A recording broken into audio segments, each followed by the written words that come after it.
Salut, c'est Igloo, le Mac de l'habitat, recommandé par les plus grandes marques d'ozone, avec le Master of Ceremony, Cédric Simonin, qui est toujours là. Toujours. Et on a retrouvé Christian Weibel. On l'avait perdu en saison 2. Bah, on l'a retrouvé en saison 3. Avec beaucoup de plaisir, je suis de retour. Mais oui, Christian Weibel, Century 21.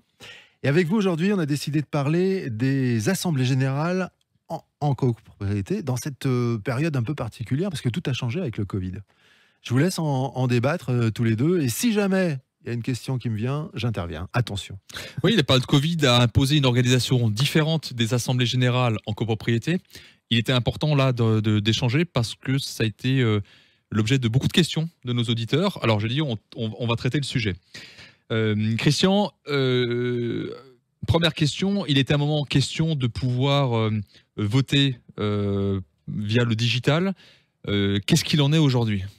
C'est toujours le cas. Alors, il faut savoir que depuis le mois de mai 2020, il y a eu 5 décrets d'application différents qui ont fait évoluer les choses. Le souhait de l'État, c'était effectivement de pouvoir maintenir les réunions, assemblées générales et autres réunions en visioconférence. On s'est rendu compte que ça demandait d'abord un investissement important pour le syndic en termes d'équipement de matériel et que beaucoup de personnes aujourd'hui n'avaient pas toujours l'équipement adéquat à domicile pour pouvoir suivre la réunion.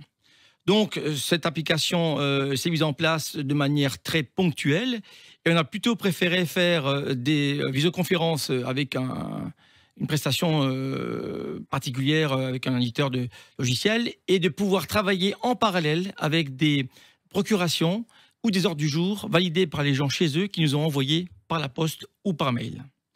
Donc aujourd'hui, c'est toujours possible, il faut le savoir. C'est extrêmement onéreux pour la copropriété, donc c'est moins le cas aujourd'hui.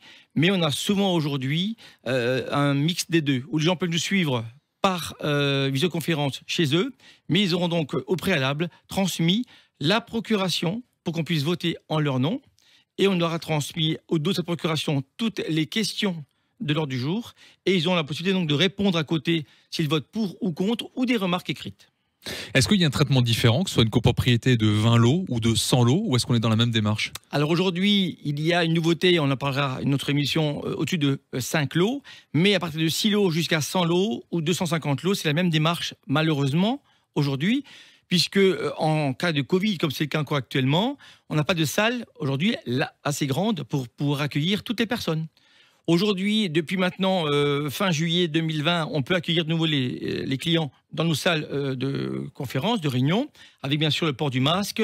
On a bien sûr une distance d'1 mètre entre chaque personne aujourd'hui concernée. Donc jusqu'à 10-15 personnes, c'est relativement aisé. Après, c'est plus difficile. Alors j'avais une question sur les personnes fragiles, mais je comprends que si on peut voter par procuration, la question ne se pose pas. Je la pose quand même. Est-ce qu'une personne fragile peut remettre en question un vote parce qu'elle ne peut pas assister à la réunion de copro ? Alors, soit effectivement, elle a pu bénéficier d'une procuration, par exemple, et souvent on incite le conseil syndical à se rapprocher de cette personne qui va pouvoir éventuellement leur évoquer les points qu'elle souhaite discuter à l'Assemblée générale. Mais aujourd'hui, avec le système de visioconférence, globalement, on arrive à répondre à leurs demandes sans contrainte particulière. D'accord. Vous venez d'en parler. Est-ce que le conseil syndical joue un rôle différent depuis le Covid ? Il est devenu extrêmement important. Depuis le Covid, c'était le lien physique entre les copropriétaires, la copropriété et nous, syndics. Et on s'est rendu compte qu'ils ont pris d'abord leur rôle extrêmement au sérieux. Ils ont été là pour aider les copropriétaires à faire des choix, à les rassurer et à faire le lien avec le syndic. Et toutes les réunions que nous avons faites, nous, à partir du 11 mai, ont été faites régulièrement avec les conseils syndicaux présents. Et il y avait des procurations pour chaque conseiller syndical pour représenter les copropriétaires. Sachant qu'on est bloqué à 15% des voix de l'immeuble en procuration. Mais globalement, aujourd'hui, ils ont été un élément fédérateur dans les copropriétés. Ils ont été vraiment le lien, on va dire, social entre les copropriétaires et le syndic. Et je pense que plus que jamais, le législateur va renforcer les liens du conseil syndical. Alors justement, par rapport au législateur, est-ce qu'il y a des choses qui sont dans les tuyaux pour les mois qui viennent ? Tout à fait. Aujourd'hui, déjà, ils sont en train de retravailler, comme dit, sur les petites copropriétés de moins de 5 appartements. Ils vont renforcer les pouvoirs du conseil syndical. Et ils sont en train de faire un gros travail pour que toutes les copropriétés en France aient un compte extranet chez le syndic, avec toutes les pièces importantes facilement joignables par Internet. Donc chaque copropriétaire aura son compte extranet. Il y aura ses comptes, ses décomptes de charges et documents importants, ce qui va encore une fois faciliter la vie du copropriétaire. Merci Christian Weibel et Century 21. On vous retrouve très vite dans cette émission, dans Igloo, sur Facebook, Igloo en air bien sûr, topmusic.fr, le site de Trianon Résidence, la chaîne YouTube et en podcast cette année. Merci messieurs et à très bientôt. Merci à vous.